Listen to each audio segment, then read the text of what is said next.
Imagine you diet for weeks, the scale drops, your face looks slimmer, but your belly still looks the same, like your body is ignoring your hard work. Here's the truth. Belly fat usually leaves last, and for most people it doesn't noticeably shrink until they're around 15% body fat. Before that, your body pulls fat from other places first. That's why the plan that gets you from 25% to 15% often fails from 15% to 12%.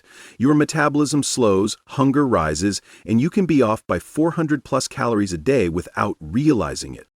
So you feel stuck, blame your genetics, and start thinking it's impossible. But it's not. Today I'll break down the 3 simple eating stages that explain exactly what's happening to your belly fat and how to keep it coming off for good. If you've ever looked down and thought, why is this the last thing to change? You're not alone. And no, it's not because you're lazy or broken.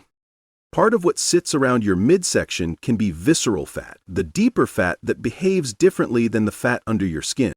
Think of it like your body's emergency padding. It holds on tighter when calories drop and stress goes up.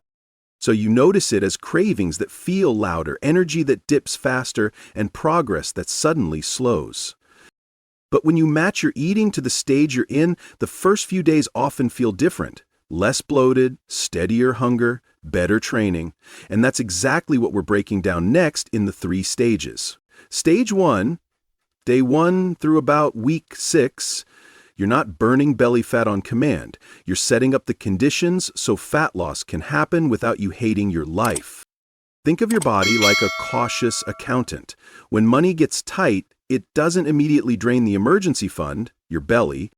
It trims the easy expenses first. In the first 3 to 7 days of a calorie deficit, a lot of what you feel is water shifting and glycogen dropping, so the scale can move and your waist can look a little less puffy fast. Then the slower, real fat loss starts to show week by week. The practical win here is momentum. You're proving you can be consistent before the stubborn area even enters the conversation.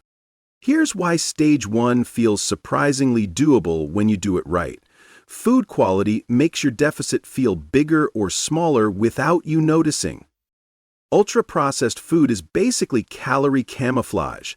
Easy to chew, easy to swallow, easy to overdo. In the NIH inpatient trial led by Kevin Hall, people eating an ultra-processed diet ate about 500 more calories per day and gained weight, while the unprocessed condition led to weight loss. Same humans, different food environment, totally different outcome. Value: you don't need perfect. You need a setup where being in a deficit doesn't feel like a daily fight. Stage 1 also has a second job. Keep your muscle while fat leaves everywhere else.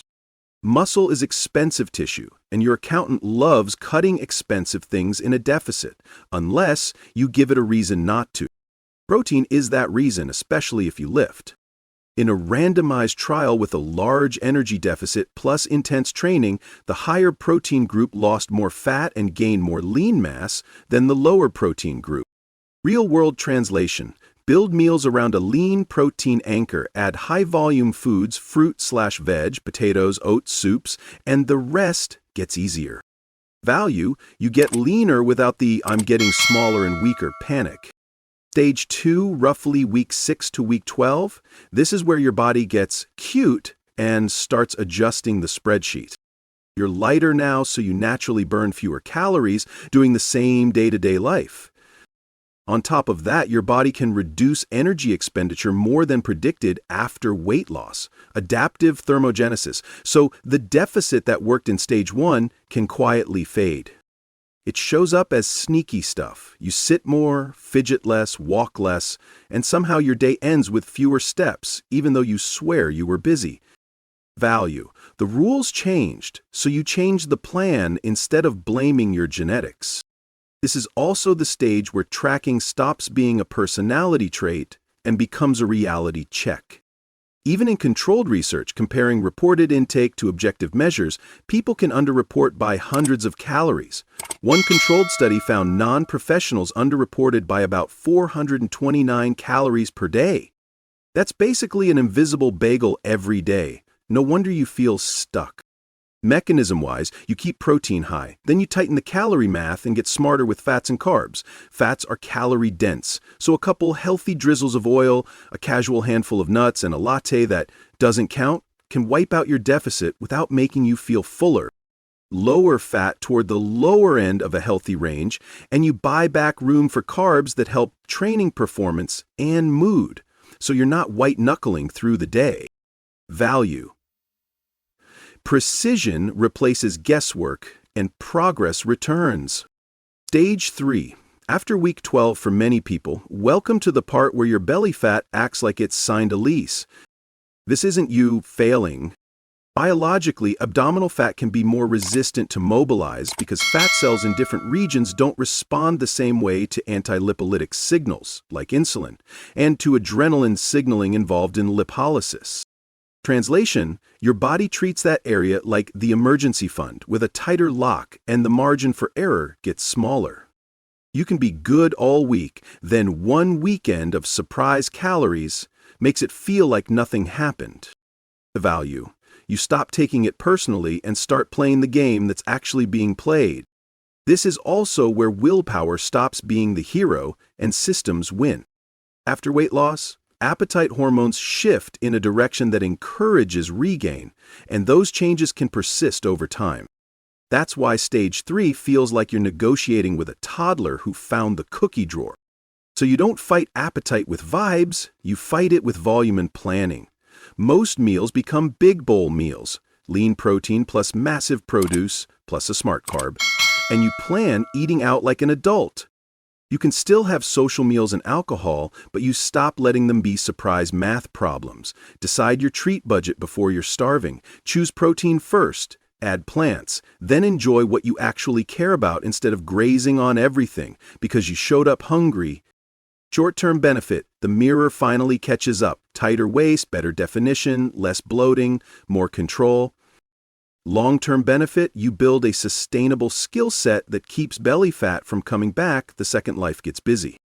Value, you're not just getting lean, you're learning how to stay in charge. One honest closer before you sprint for shredded. For most natural lifters, 12 to 15% body fat is the sweet spot.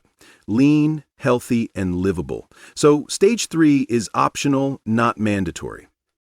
But if you choose to push it, the accountant metaphor still holds. Belly fat is your emergency fund, and you're asking your body to spend it. Your job is to prove, day after day, that you're safe, consistent, and not going back to the old habits that built that fund in the first place. Here's the truth. Belly fat isn't stubborn, it's protected.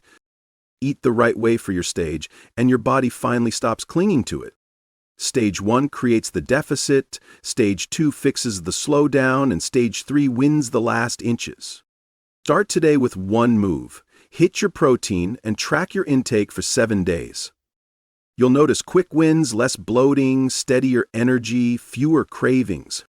Then keep going, because consistency beats intensity every time. Now tell me, which stage are you in right now?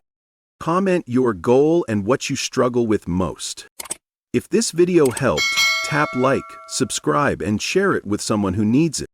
And watch the next video for easy food swaps that make fat loss feel way simpler.